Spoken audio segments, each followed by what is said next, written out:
And that's, just I think I'm gonna get a t-shirt made that just called "Clarity Sucks," because it the moment of acknowledging internally that we do not have clarity in this business. We are ambiguous. We send mixed messages to our team every day. And the evidence of that is our team will often say, I don't even know what's going on here. Everything's changing all the time. As the leader, you feel like you're meeting everyone where they're at and you're, kind of like matching what they think they want in that moment to what you're willing to give. And all of that just creates a lack of clarity. All right, welcome back to another episode of the BMK Vision podcast. Gary, we're always recording at this time anyway. This one is going to be a fast one because it's such a maddening topic for me, but I want to get your take on it as well. So I'm going to break down a situation and then I'm just going to, kind of ask your thought on my opinions of this. Does that sound fair? It sounds great. All right. So the idea here is really around this idea of, hey, I found a great person. Let's figure out what to do with them. Right. Or we've end up designing a role and then find the person, which is what we should be doing instead of what I typically see happening. And in the last 2 weeks, I've seen this 3 times. Am I making any sense? Do you understand what I'm saying? Yeah, totally. You got this benefit of finding a great person, but you have no idea what to do with them. Exactly. Exactly. And then it's unicorn, like I might have been working with a client to say, hey, here's the role we want, go hire for that role. And they're like gung ho, they're ready to go. Then 3 weeks later, in another conversation, they're telling me, like, I'll say, hey, how's that hiring going? And they're like, oh, you know what? I found this amazing person. I was like, great. Do they meet the minimum criteria for the role that we described? No, but. And Yeah. it's once we hear that, it's like, man, I don't want to stifle your excitement or your enthusiasm, but I have to be realistic with you. They sound amazing, but that's not the role we're hiring. Did you ever find yourself in that position during Oh my your gosh. I have like the perfect example of this. And yeah, it ended horribly.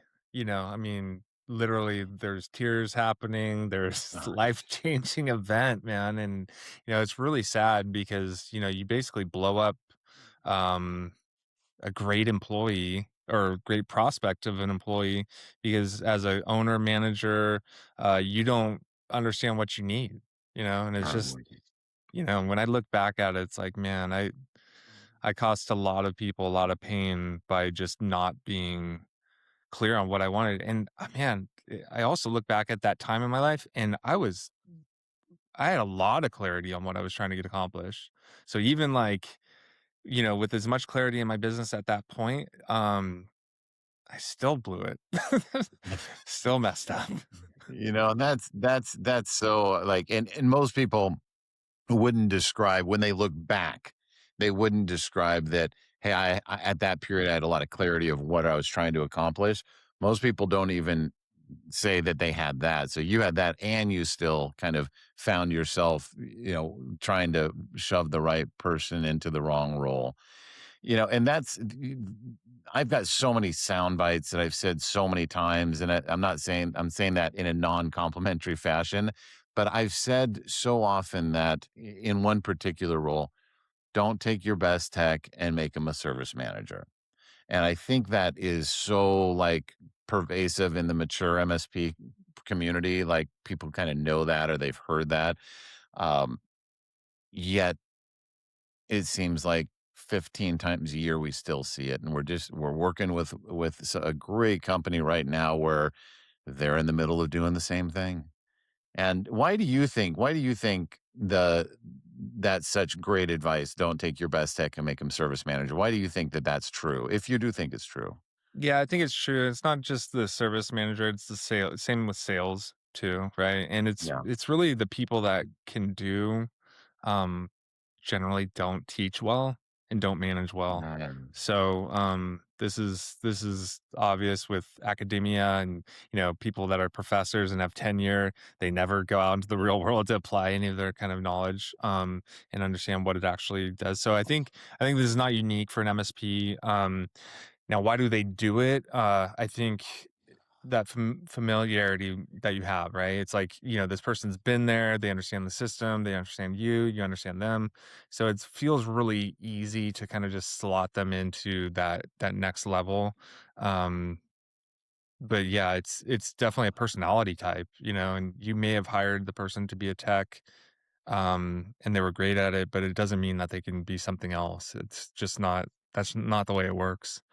So, That's exactly it. You've got so many layers in there of, you've had this, we'll use the tech as the example, this tech for so long, and yeah, they're awesome. The clients love them. You really appreciate who they are.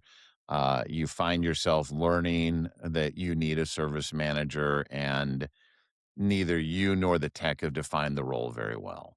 And what we see most of the time with that role is they turn into this lead tech role where it's mhm. still tech driven and very much of you're the highest escalation point, and the rest of the team really respects that technician as their new manager because he knows things they don't know.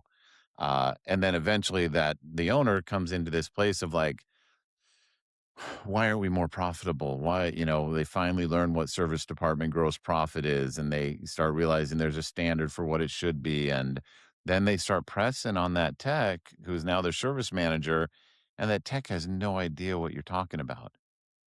So when we think of that service manager role, again, using this one example, it's if you have that role service manager, you owe 55% service department gross profit. That's the whole point.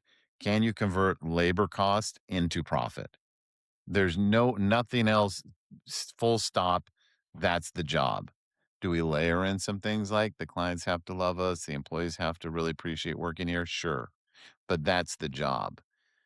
Once that owner has that clarity, then they can look at that internal candidate and say, this is the job. Do you want it or don't you? Let's explore it. And most of the times, that tech has enough insight about themselves to say, no, I don't want that. That's not for me. And you open up that job rec, and you're going to get candidates who may not know technical things.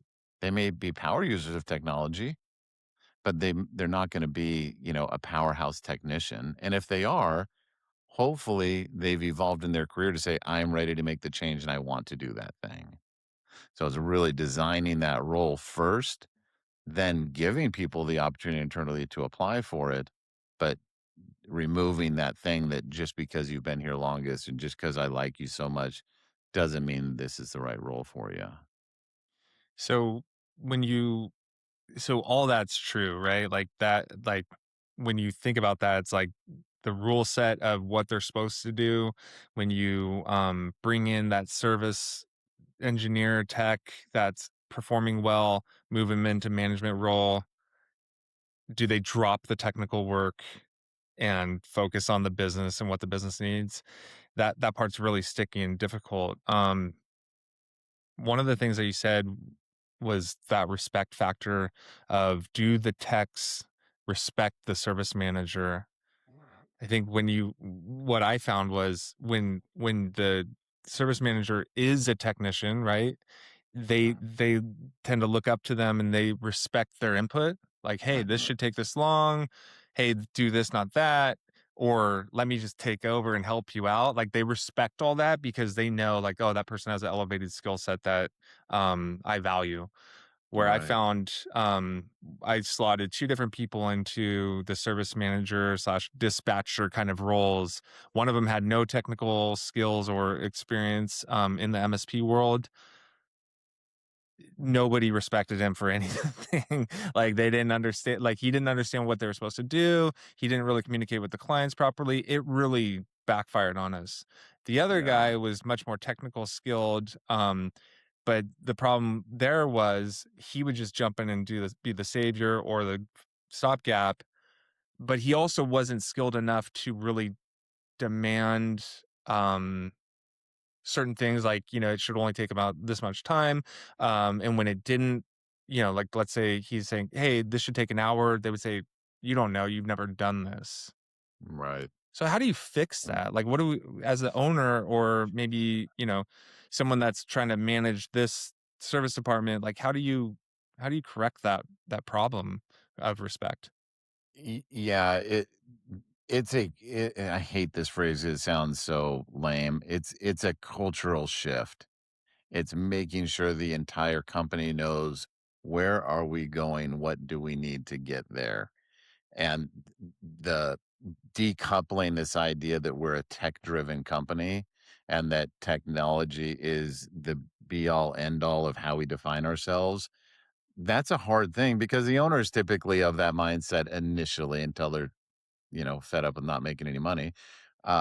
So it's really kind of setting that expectation that you guys are doing what you do, you're awesome. This person is to ensure that we are profitable and that he can remove all barriers to you doing the thing that you love to do, which is to solve technical problems.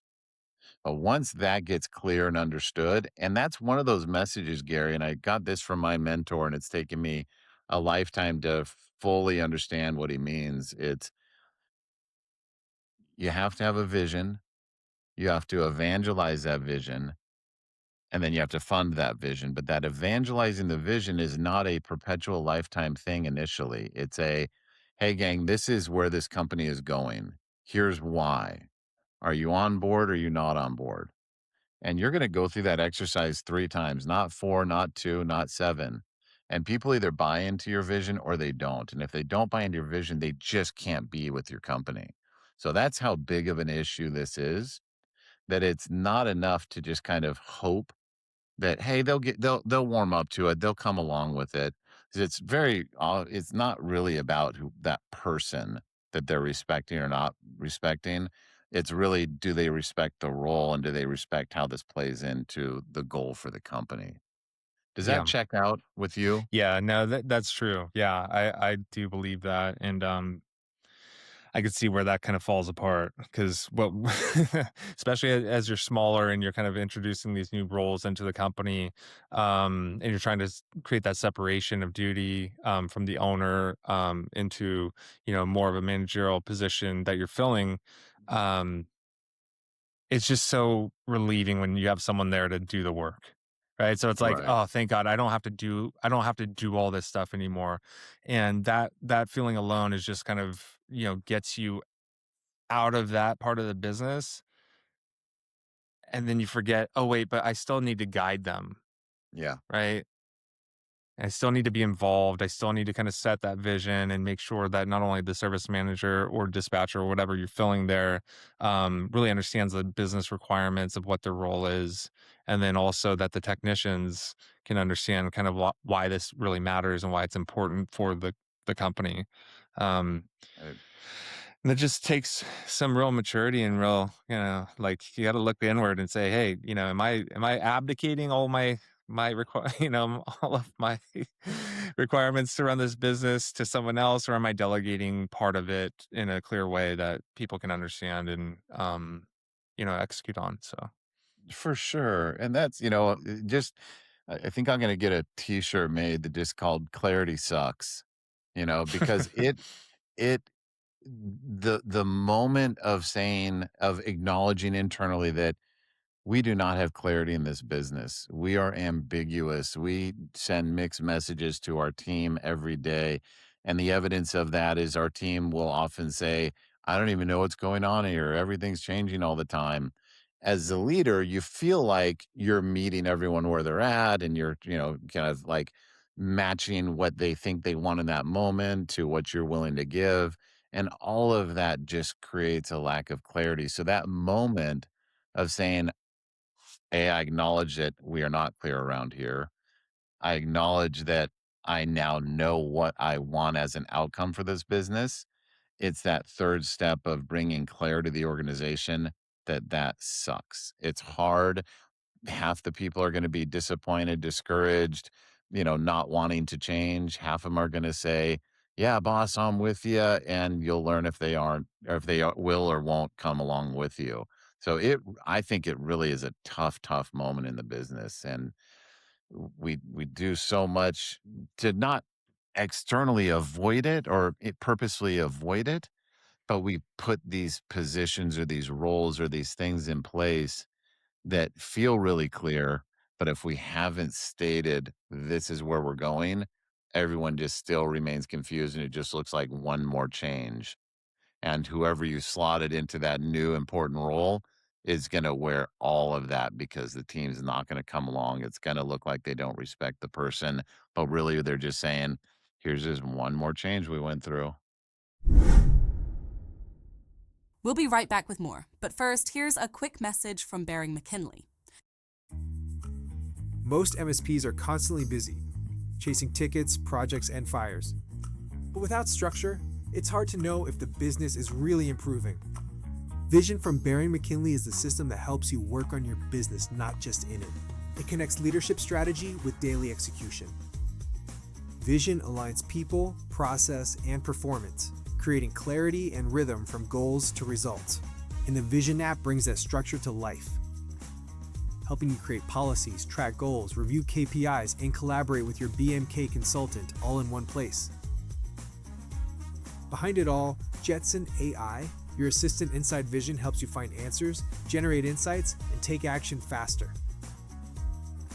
With Vision, you gain visibility, accountability, and measurable growth. You're not guessing, you're improving.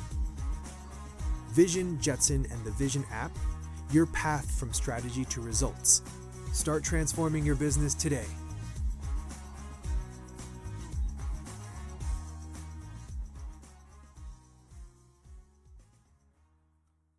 All right, let's get back to the conversation. Yeah, I just watched a video on this exact issue the other day, which was like, if the change that you're trying to make in the company doesn't make everything 20% better, or at least in that kind of world of what you're changing, Yeah. don't do it. Because the cost that it takes to kind of execute on that change, the impact that you have on the individual personalities and all that stuff, it just has to make an outsized difference in order for it to make sense. Yeah. And I think you're right. It's like, um, if you're just doing this to relieve yourself as the owner, hey, I just added this, let's call it a service manager, maybe it's $100,000 a year. You're adding that to the bottom line and saying, hey, I'm willing to accept the fact that we're going to make less money. Um, but you can't just accept it as a cost to the business. I mean, if you're doing it, it should grow the business. So Yes. defining that growth is really important. So, Yeah. and it'll help you be more clear on kind of the vision of the company and why this is really happening. You know, it's not going to feel if you had to take that money straight out of your pay, Mhm. then you're going to feel that as a business owner. And most of the time that's probably where they sit is like, hey, I would rather just pay someone to do this. Yeah. But if you change that kind of thought process is like, hey, I'm going to make this change because it's going to make my service department 20% better. Maybe we're going to grow by 30% a year. Now you can kind of rationalize like the requirement for this change, and then you can build plans around it to make sure it's successful because there's a bigger picture in mind. So that's real critical, I think, is understanding the cost of change and whether or not you should do it. That's exactly right. That's exactly right. And we see this theme of finding people then define the role later so frequent that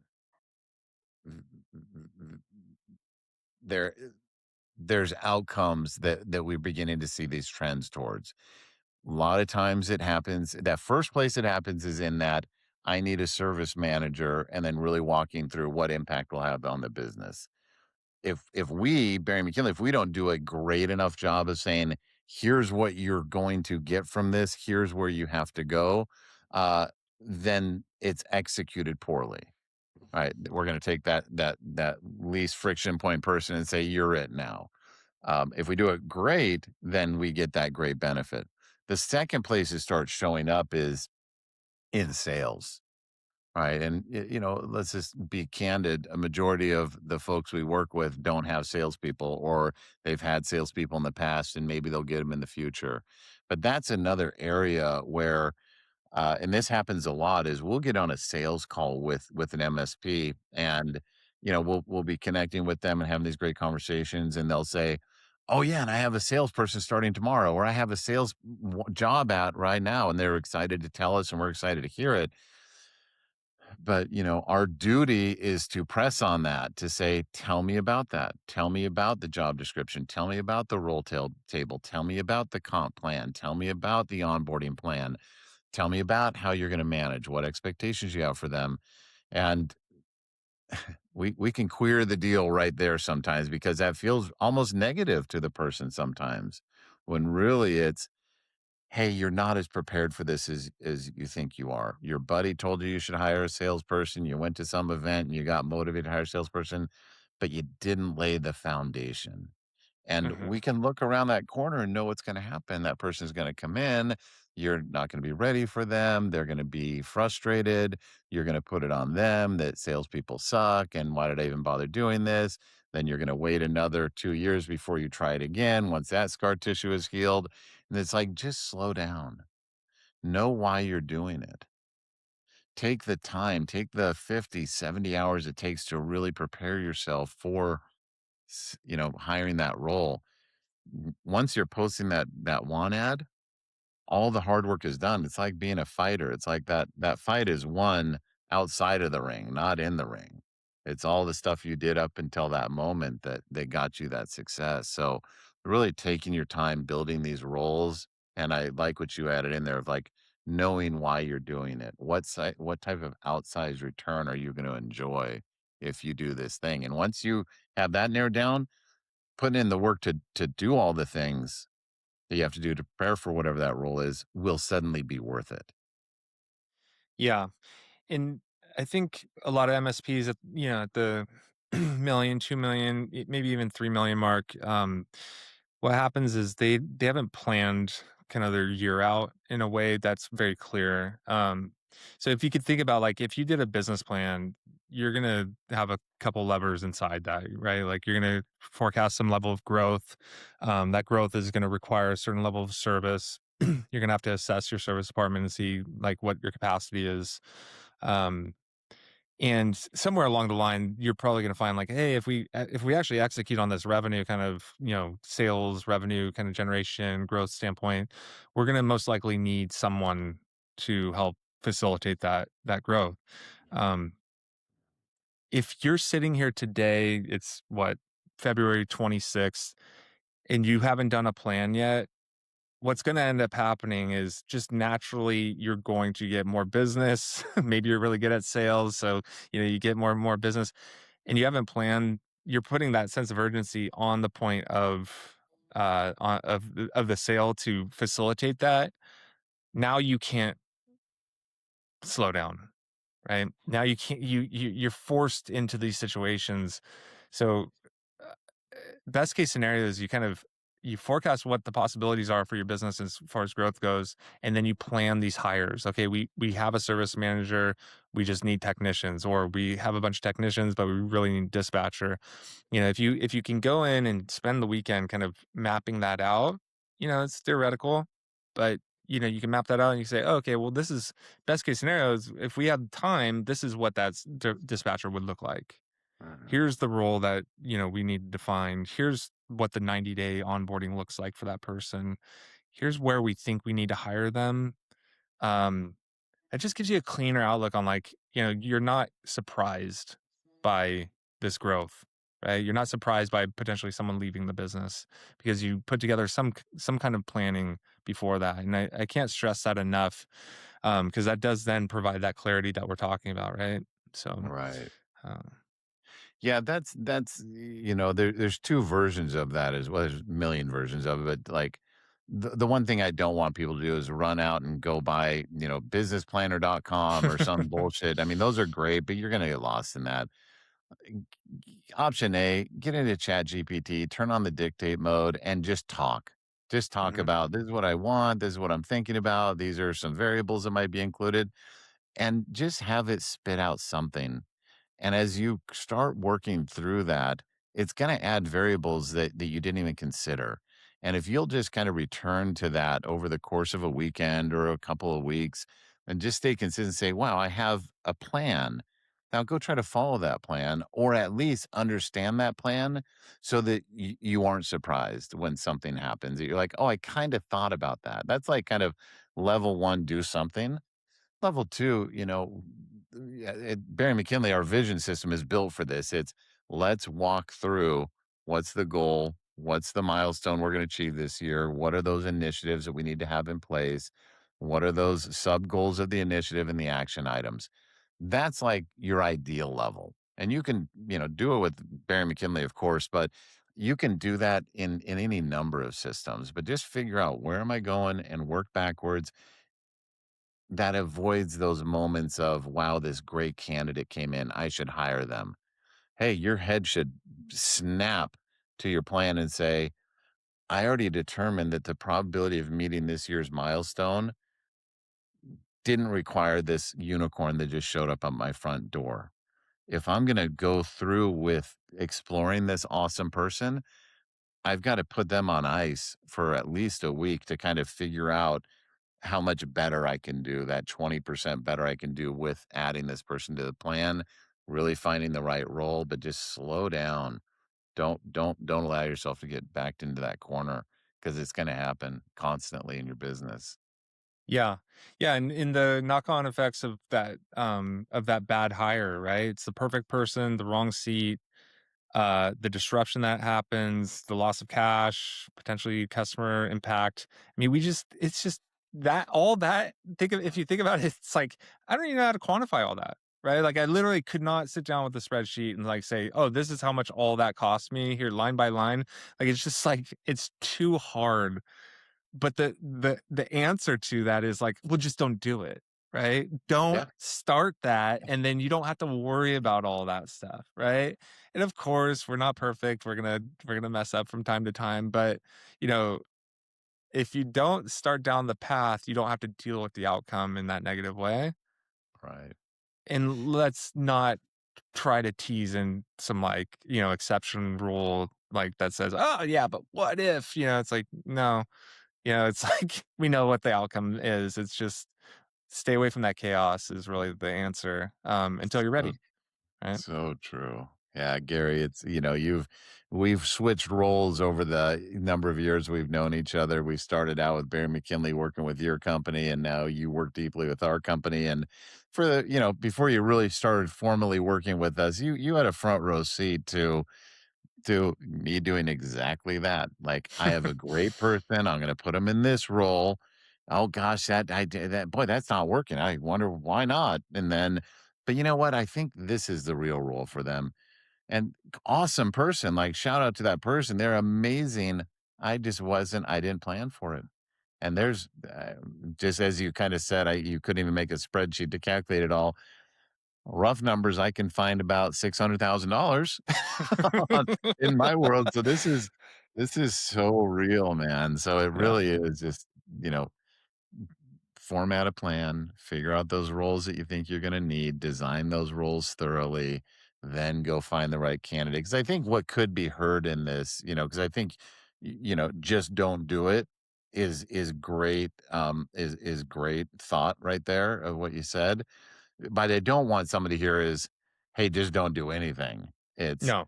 just don't do those pop-up moments. Don't do those reactionary moments. If you think you've planned for it, you think you built the right role, then go put another 2 hours in it and confirm to yourself that you have. Then go find the person. And when that great person shows up at your door, is already on the team. Just move slowly. Let's give one more brief example, and actually, we'll give some kind of examples to test yourself if you think that you might be, moving in a backwards direction. So if you have a sales manager that also carries a sales quota, you're falling into this trap. If you have a dispatcher that you say, hey, handle some of those first level calls, see what you can do with it, you're falling into this trap. If you have a service manager who is, carrying, some degree of more than 1 hour a week of billable work, you're falling into this trap. Right. In If you have a any other kind business of if you have a business partner that doesn't that accrues more of a split than 10, 15%, but never shows up to work, you're probably falling into this trap, Yes, yes, you yes, know? yes. Yeah, So, no, those are all your indicators. Doesn't mean the world's gonna fall apart, but just ask yourself those questions. Do I fall into any of those traps? Well, then let me, look at your current team and say, how did they get into this role? And, maybe they're doing great, maybe they're not doing great. If they're not doing great, consider what we just talked about. Is this how we got here? And how can I unwind that and get them on a better track? And just as importantly, how do I avoid that landmine in the future as well? Well, cool. right on, Gary. Any final words for folks out there, Gary? Yeah, if you haven't checked out the vision system and, how we've formatted all these standards to kind of help shape the MSPs, I think, it's worth a conversation. Be happy to have it. But yeah, I think hiring is tough. So, make sure you at least have a plan of what you want to get accomplished with that hiring. Absolutely. Well, we'll leave it with that, Gary. Everyone else, thanks for checking in with us. Leave a comment. Tell us your story. Tell us how you've fallen into this trap. Tell us how you've avoided that trap. We love reading the comments. And give us a like, share, subscribe if we earned it. And Gary, we'll catch you next time. Cool. Thanks. Bye.